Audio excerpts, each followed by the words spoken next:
আপনারা দেখছেন বিএনই লাইভ, সত্যের জয় হোক।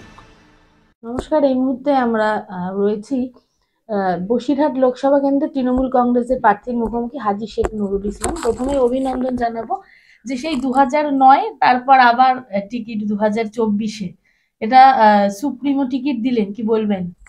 দেখুন, আমি কালকে ব্রিগেডের ময়দানে বসেছিলাম, যখন দিদি ঘোষণা করে আমাদের নাম, আমি আপ্লুত হয়ে গেছিলাম এবং দিদিকে ধন্যবাদ জানিয়ে আমি ছোট করব না। দিদিকে আমার শ্রদ্ধা প্রণাম।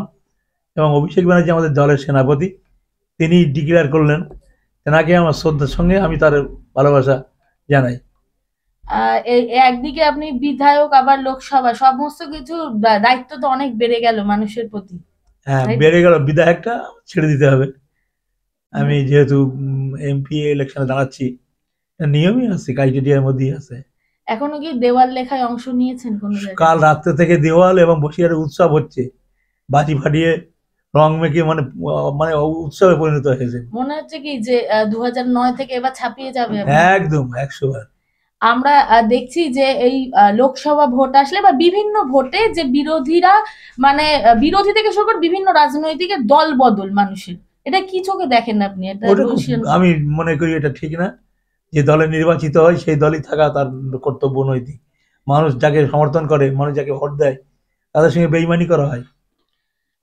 আপনি লোকসভা নির্বাচনের প্রার্থী হিসেবে দায়িত্ব পেয়েছেন, কর্মীদের সঙ্গে ইতিমধ্যে কি কথাবার্তা হয়েছে? কালকে রাত্রি থেকেই কথা হচ্ছে, সন্ধ্যা থেকে।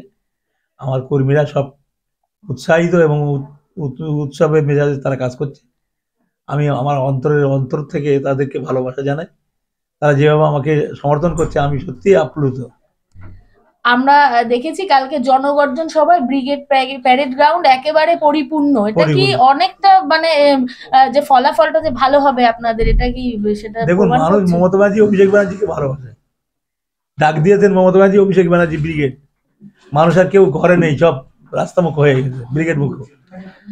আমরা দেখছি যে বিরোধী দলনেতা শুভেন্দু অধিকারী একটা কথা বলছে, জনগর্জন সভাটাকে নিয়ে কটাক্ষ করে তিনি বলছেন যে এটা নাকি বিসর্জন সভা তৃণমূলের।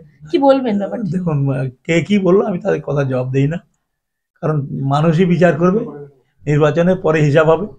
2021-এ এরকম বলেছিল, সে মানুষ দেখেছে, মানুষ জানে।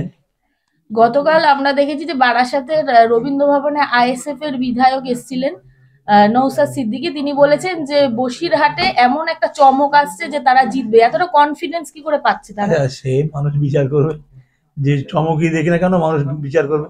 কাল থেকে নওশাদ সিদ্দিকী একবার বলে দেখেন যে বসিরহাটে উৎসব হচ্ছে, এটাকে দেখে প্রার্থী হওয়ার আগে। একদম শেষ প্রশ্নে যাব যে কর্মীদের উদ্দেশ্যে কি বার্তা থাকছে? কর্মীদের সঙ্গে আমি হৃদয়ের মিল আছে, তাদের আপদে বিপদে তাদের পাশে থাকবো। আমার মমতা ব্যানার্জির নির্দেশ যে আমরা মানুষের সাথে থাকবো। মানুষ হচ্ছে ভগবান, মানুষের হচ্ছে তারা আমাদের সবকিছু। মানুষের পাশ থেকে আমরা যাইনি, আর মানুষের সাথেই আমরা ছিলাম, আর মানুষের সাথে থাকবো।